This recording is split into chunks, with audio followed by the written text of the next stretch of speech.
So many people are already using herbicides or considering the use of herbicides. I see a lot of inaccurate or misleading information being shared that I really feel it's important to address, because using herbicides and using them responsibly are two different things. So in this video, I want to clear up a lot of misinformation and cover the real do's and don'ts so you can minimize the harm to your plants, the soil, and the environment. When you're applying the pre-emergent, the area that it's going in needs to be bone dry for this type of pre-emergent. And remember, this is for landscaped area, ornamental beds, flower beds, areas that you would use a pre-emergent such as Preen. The area needs to be dry. If there's any moisture or dampness or droplets on the leaves, it's going to affect the plant negatively. So you don't want that. You want to make sure that the area is dry. So that's the first step, is making sure it's dry and that all the weeds are removed from the bed. So I'm going to be treating this whole area right here, which means I need to get rid of every weed that has already sprouted. All of these weeds, if I apply the pre-emergent and activate it and then come back and pull the weeds, I've basically neutralized the pre-emergent. So that's not the order to do things. You have to get all the weeds up before you apply the pre-emergent, because if you disturb the surface of where that pre-emergent's activated, you've put a hole in the coverage. And that's something, it's on the label. From the ones that I've seen, it's usually on the label, but it's at the bottom of the label. It's like past the directions, and most people don't get that far. Most people just want to read the directions for whatever step they're at, and then once they get it applied, they don't go back and read the directions because they think they're done. Now, once you've got all the weeds removed, you want to come with your granular pre-emergent, and you want to try as much as possible to avoid surfaces. But if you do get it on a surface like a sidewalk or a patio, try not to step on it because it does tend to crush and stain. And then it doesn't come off until you wash it off, but you don't want to have to wash that off right now. So, because we're trying to keep the area dry. I like to keep a blower with me right whenever I put it on. If there's a little bit that comes out too much, I can redistribute it like that, and I can get it off of the surface. Because mistakes happen. Sometimes you might put out too much, but I do feel like the blower helps get an even distribution than you could do with just the bottle. Now, if you don't have a blower, you could use a broom or maybe even a rake, but I do recommend a little light-duty blower like this one. I just love it. It's lightweight, and if you already have DeWalt tools, it's perfect. Now, here's another factor about pre-emergent that a lot of people overlook, is the UV properties. This stuff is not UV resistant. The longer that these granulars are exposed to sun, the more ineffective they are. And over the years that I have been using pre-emergents, I've come to estimate for every day that the sun touches these, I've estimated that it loses 10% of its effectiveness. So that means if you waited 2 days to cover this area, 20% of its effectiveness is reduced, because this is not UV resistant. When the sun hits it, it deteriorates. When it deteriorates, it's no longer effective. So you don't want your product to deteriorate. So before you apply this, you need to know how you're going to cover it. If you don't plan on mulching right after you apply this, then you need to make sure you have a rake with you that you can rake it in. Now, most applications will say that you can water it in to activate it and it's good, but I have found that it is still effective for a much longer period of time if you make sure it's covered up. Because even though it's activated and watered in, if you can see like these little pellets, if you can see them, that means the sun's touching them. And if the sun's touching them, they're still gonna lose effectiveness even after they're activated. It may not be at the same rate as if it wasn't activated, but it's still losing effectiveness. So in this situation here, I'm gonna be using mulch. Anytime I'm working between stepping stones, I always like to stick to a very fine shred. And that's what this is, a very fine shred mulch. And this does two things. It helps the pre-emergent work because we're covering it up. The other thing that it does is it keeps the soil moist for water retention. The other thing is it looks better, and it allows the pre-emergent to work even longer because mulch is also a weed suppressant itself. So you're getting two active ways to keep weeds at bay. So let them work together to give you the best success. Using one or the other doesn't give you the results as using both together. And if you do this correctly, you could possibly just need to use a pre-emergent once a year if you do this correctly. And depending on your other practices and habits in the garden, because the main thing that is overlooked when people use this product is they'll come back and disturb the soil. When you put pre-emergent down, make sure you don't plan on planting in that area for the next 4 or 5 months. Anywhere you disturb the dirt, the pre-emergent is no longer effective. It immediately deactivates the pre-emergent when you disturb the surface in that area. So imagine the pre-emergent is a blanket. Anywhere you move the dirt, you've put a hole in that blanket. So you can think of it as like a shield, you know, like a special shield that's keeping all the weeds at bay. And if you disturb the dirt, you broke the shield in that spot. So then weeds can emerge in that spot. So you don't want to disturb the dirt after this is applied. And by putting mulch down, there's less of a chance that you're going to disturb the dirt. And it's also an indicator that you're finished probably planting for the year. But there is a way to work around this, and I'm going to share that. There is an exception to this rule, and there's one workaround that you can do if you plan on disturbing the dirt, or if you get in a situation where you happen to disturb the dirt. Sometimes it's a weed that pops up. If you pull a weed that pops up after you've put down this pre-emergent and activated it, then new weeds can still grow in that area.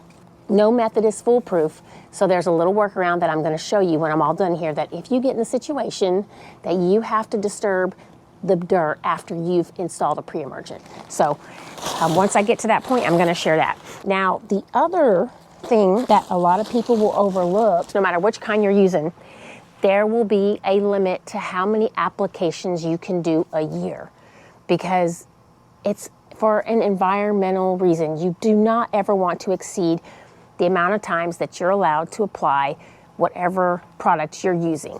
Be sure that you are reading the label of your product, and you specifically look for that, because the next step that I'm going to show is going to take that into consideration and be an important factor. And also, I know that I'm not coming in contact with any of this pre-emergent because I've put down the mulch, but if you are going to be having your hands in the pre-emergent, be sure you have gloves on. But I've only used my hands to touch the mulch up to this point. So let me get all of this blown in. There's all types of scenarios that could come up after you've already applied it.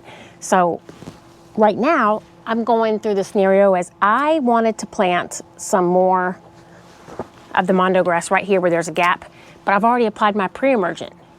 So it's okay to plant after you've applied the pre-emergent as long as you haven't activated yet. So that's something to remember. After application, you can dig around and do stuff, but you cannot dig around and do stuff after activation. So remember, there's a difference in application and activation. Until it gets wet and watered in or dissolved down into across the surface, it is not activated yet. So since my pre-emergent is not activated yet, I can still plant in this area. Okay, so I've got a plug of the mondo grass that I'm going to put right here because I have not activated my pre-emergent yet. It's okay to plant. So you could do this method. You could put your pre-emergent down and get it spread out and still plant at that time without harming the effectiveness of the pre-emergent. Now I can activate it. Another important factor about where you choose to put pre-emergent is you really need to make sure not to apply it where there's any heavy drainage, because you do not want any runoff from this product. So as you're watering it in, you want to make sure you're not watering to the point that it's going to flood and run off. You're just watering to the point that it is completely saturated. That's the goal here. And this makes sure that it's also in place, because if you don't saturate it and lock it in, then it can still be shifted around and moved to other places, which is really something that if you're going to use this responsibly, you should be trying to prevent. Okay, so now I'm going to share how to handle a situation where you would need, or you may need, to disturb the dirt after you've already applied your pre-emergent. So let's say this whole area has already been activated with pre-emergent a month ago, and I did not see this weed at the time and I didn't pull it up. So now, if I just come along and pull up these weeds, and this is what a lot of people miss. If I just come, pull up the weeds, walk away, this area right here where I've just pulled up the weeds, this is not protected from new seeds germinating. New seeds can still germinate and sprout here. So the way around this is to just put a little tiny bit down in whatever spot that you disturb. If you have to disturb the soil, you can go back, just apply a little bit to that area where you just disturbed, and then that way you still have your treatment that's active in that area. Because when you get holes in the barrier that are preventing weeds, then you're really defeating the entire purpose of the area you're treating. And what is the point of having a spotted protection? So if you're going to do this, I use less than half of the recommended amount for that surface area. The reason why I come back with less is because I don't want to exceed the amount that's allowed to be applied in that area. So that's why this part, if you do this or if this comes up, you don't want to rely on this as something that you can do all the time. But the application that I put here is way less per square inch than the average amount that I would put over the whole area per square inch. And that's just because I know the next time I apply it, I don't want it to be too concentrated in any area. So if it turns out that you want to apply some pre-emergent granules for your landscape, but you've already put mulch down and you don't have a reason to add more mulch, what you would do is you would still apply your granular, but you need to lightly rake it in a couple inches. It's nothing, you know, you don't have to get aggressive down to the soil. You just want to rake it enough to where you can't see the granules anymore before you activate it, because that way it's hidden from the sun, and when it gets activated, it will stay in place and go onto the surface of the soil and be locked in there, and then the mulch can still hide it from the sun the same way it would as if you applied mulch after. Now, one thing I want to point out, that I do not think it's productive to use the pre-emergent granular for any application that doesn't involve mulch. You could put it under compost. It just needs to be under a layer of something. It doesn't mix or stay in place well when it's just mixed in bare dirt, because when it rains and when the irrigation runs, as water hits the soil's always moving. So there's nothing there stabilizing the soil to keep the pre-emergent activated in place without being disturbed. So that's why I don't think it's effective or proper to use on the surface that does not have mulch or some type of maybe compost as a barrier to keep the soil surface stabilized without getting disturbed. Those are the reasons why it's really important to work it in or below some mulch, or put it in before you mulch, or under some compost, or just lightly rake it down. If you've already gotten mulch in place, you can just rake it down a little bit so it falls below the mulch layer.